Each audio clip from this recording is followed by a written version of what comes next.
Book के question है भाई सब।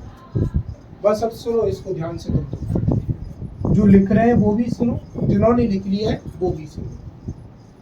क्वेश्चन क्या है पहला, इससे रिलेट करता हुआ सेम क्वेश्चन मैं आपको दिखा चुका हूं पीछे। क्वेश्चन नंबर 3 अगर आप खोल के देखोगे तो क्वेश्चन नंबर 4 क्या कहता है भाई? क्वेश्चन कहता है कि हु मतलब कौन, इज मतलब है, द स्पीकर, स्पीकर किसको बोलते हैं? वक्ता। वक्ता कौन होता है भाई? बोलने वाला। हु इज द स्पीकर, वक्ता कौन है? इन मतलब में स्तंजास, जैसे भाई स्टोरी में क्या होते हैं? पैराग्राफ होते हैं, वैसे ही पोएम में क्या होते हैं? स्तंजा होते हैं। क्या होते हैं? स्तंजा। कौन कौन से स्तंजा की बात हो रही है? दूसरे, चौथे और छठे पैराग्राफ। स्तंजा नंबर 2, स्तंजा नंबर 4 और स्तंजा नंबर 6 में कौन बोल रहा है? पहला क्वेश्चन। फिर इसी के साथ आपको एक और क्वेश्चन अटैच कर दिया गया। दूसरा क्वेश्चन क्या है? डू यू थिंक, डू मतलब क्या, यू मतलब आपके, थिंक मतलब होता है बेटा सोच या विचार से। क्या आपकी सोच या विचार से दिस स्पीकर, कौन सा स्पीकर? जो दूसरे, चौथे और छठे में है, इज लिसनिंग, सुन रहा है, टू द स्पीकर, वक्ता को या कवि को, इन स्तंजास मतलब पद्यांशों के। कौन कौन से पद्यांश? 1, 3, 5 और 7। जो दूसरे, चौथे और छठवें वाला जो स्पीकर जो है, क्या वो पहले, तीसरे और पांचवें, सातवें वाले पैराग्राफ जो स्तंजा जो दिए हैं उनके कवि की बात को सुनता है कि नहीं सुनता? तो अगर तुम्हें ध्यान हो, वैसे तो ध्यान होगा नहीं क्योंकि 200-300 साल पुरानी बात है, अगर ध्यान हो तुम्हें तो एक क्वेश्चन मैंने लिखाया था जिसमें तुम्हें बताया गया था कि अमंडा जो है ना, अपने जो ड्रीम वर्ल्ड जो है, अपने ख्वाबों की जो दुनिया जो है ना, उसमें खोई हुई रहती है, इसीलिए वो अपनी मदर की बातों को नहीं सुनती। तो भाई इससे पता चलता है, उस आंसर के बेसिस पर आप जा सकते हो कि भाई जो दूसरे, चौथे और छठे वाले पैराग्राफ का जो स्पीकर जो है, वो पहले, तीसरे, पांचवें और सातवें वाले पैराग्राफ के स्पीकर की बात को नहीं सुनता। बात मेरी ठीक ठीक समझ में आई? अब मैं आपको थ्योरी समझाता हूँ। द स्पीकर मतलब यही तो कमी होती है, तुम आओ मत पढ़ने, फिर तुम्हें कुछ पल्ले पड़ेगा नहीं। द स्पीकर मतलब कवि, या कवि छोड़ो, हम इसको क्या बोलेंगे? वक्ता।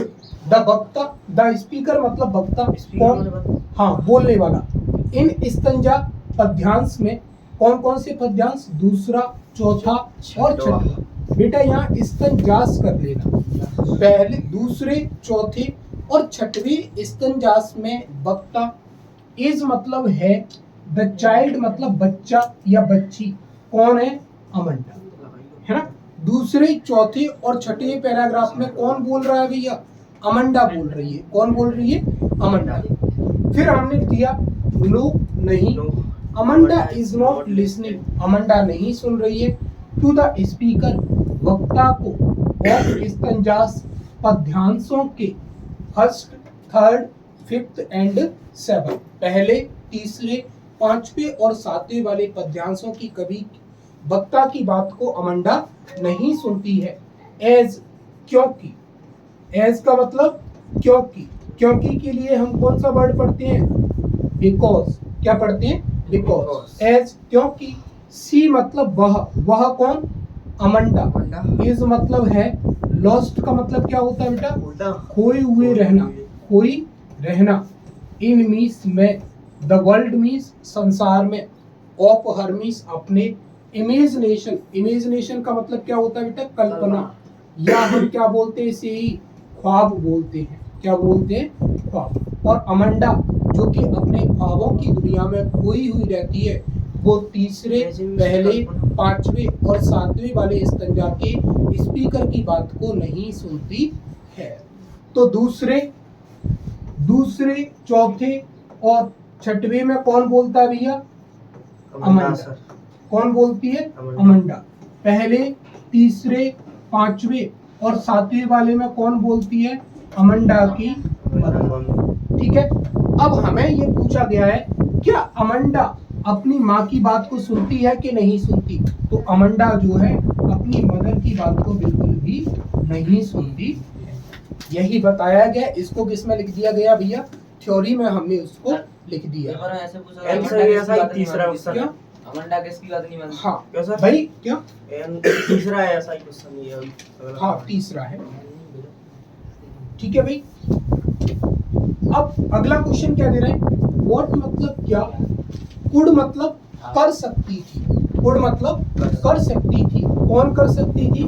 अमंडा। डू मीन्स करना। इफ मतलब यदि। सी मतलब वह। वह कौन? अमंडा। बर मतलब होती। अ मतलब एक। मरमेड का मतलब क्या होता है बेटा? जल परी। क्या होता है? जल परी। अमंडा अगर एक जल परी होती तो अमंडा क्या कर सकती? जल परी जैसे क्या करती? तो भाई अमंडा जो कहती है, अमंडा कहती है कि जो समुद्र जो होता है ना, उसमें मैं बड़े आनंद पूर्वक तरीके से रहती और क्या करती भाई? तैरने का क्या करती? काम करती। तो समझना इधर भाई ध्यान से। इफ मतलब अगर। अमंडा पर अमंडा होती। क्या होती अमंडा? अ मरमेड मतलब एक जल परी। सी मतलब वह। कुड भी मतलब होती। द ओनली मतलब एकमात्र। रेजिडेंट। रेजिडेंट कौन होता है भाई? निवासी। कौन होता है? निवासी। निवासी किसे बोलते हैं? रहने वाले। सी वुड भी वो होती। द ओनली मतलब एकमात्र। रेजिडेंट मतलब निवासी।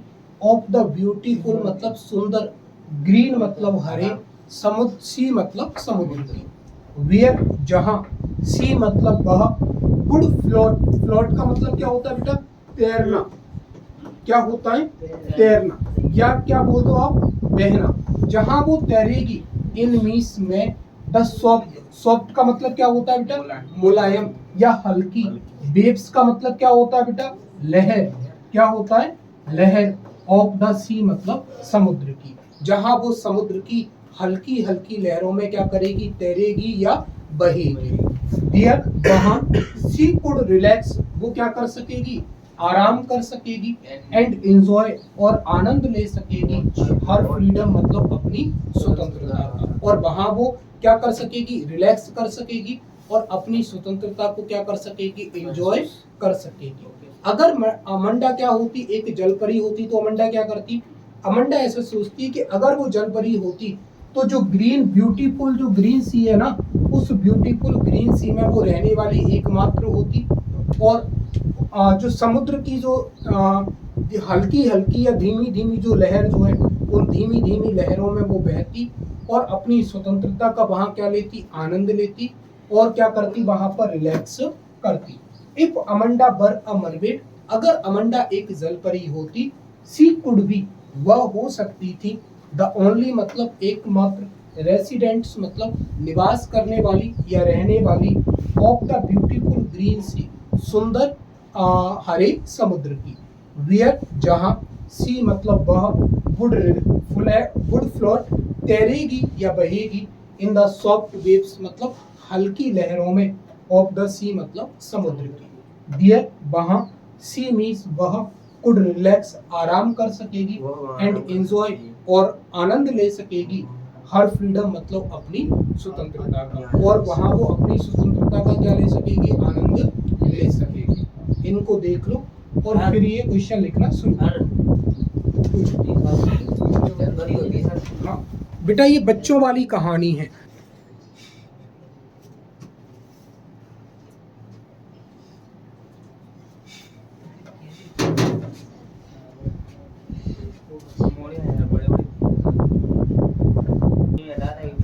तू शांत रह यार। सुनो ये क्वेश्चन। क्वेश्चन है कि इज अमंडा। क्या अमंडा। अरे गाली दे रहा है। अरे बंद हो यार। इसको समझा दो। Is Amanda. क्या अमंडा है? एन मतलब एक। ऑर्फन मीन्स होता है अनाथ। क्या अमंडा एक अनाथ है? ऑर्फन किस है? हाँ। वाई मतलब क्यों? डज सी मतलब वह। सी मतलब कहती है। सो मतलब ऐसा। और वो ऐसा क्यों कहती है? कैसा कहती है? कि वह क्या है? एक अनाथ है। क्या अमंडा एक अनाथ है? है। और अमंडा ऐसा क्यों कहती है कि क्या वो या अमंडा ऐसा क्यों कहती है कि वो क्या है? अनाथ है। तो हमने पहले वास्तविकता जानी, नो नहीं।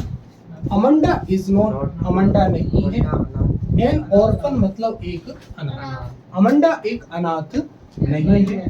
तो हालांकि सी मतलब वह, विशेष मतलब चाहती है, विशेष मतलब चाहती है, टू बी मतलब बनना, एन ऑर्फन मतलब एक अनाथ। अमंडा अनाथ नहीं है लेकिन वो अनाथ बनना चाहते हैं। सी मतलब वह, सीज मतलब कहती है, सो मतलब ऐसा, वो ऐसा कहती है बिकॉज क्योंकि, सी मतलब वह, इज मतलब है, अपसेट मतलब दुखी, क्योंकि वो दुखी है। एट बीइंग का मतलब कोई काम किए जाना। स्कॉल्डेड का मतलब क्या होता है बेटा? डांटना। क्या होता है? डांटना, क्योंकि वो डांटने से क्या है? दुखी है। Again and again, bar bar, bye her mother मतलब उसकी माँ के द्वारा, क्योंकि अमंडा की माँ उसे बार बार डांटती है और इसी बार बार डांटे जाने की वजह से अमंडा क्या है बेटा? अपसेट या दुखी है। बस अतः सी मतलब वह, थिंक्स मतलब सोचती है, इसीलिए वो सोचती है दैट के, इफ मतलब अगर, सी मतलब वह, हैड बीन मतलब होती, एन ऑर्फन मतलब एक अनाथ, इसीलिए वो ऐसा सोचती है कि अगर वो कोई अनाथ होती, सी मतलब वह, वुड बी फ्री क्या होती? स्वतंत्र या आजाद होती, एंड और हर लाइफ और उसका जीवन, वुड बी मतलब होता, पीसफुल मतलब शांतिपूर्ण या शांतिदायक, और उसका जीवन कैसा होता बेटा? फिर शांतिपूर्ण होता या शांतिदायी होता। क्वेश्चन क्या था? क्या अमंडा कोई अनाथ है और वो अनाथ क्यों बनना चाहती है? तो नो नहीं, Amanda is not an orphan, Amanda अनाथ नहीं है। तो हालांकि सी विशेष वह चाहती है, टू बी एन ऑर्फन एक अनाथ बनना।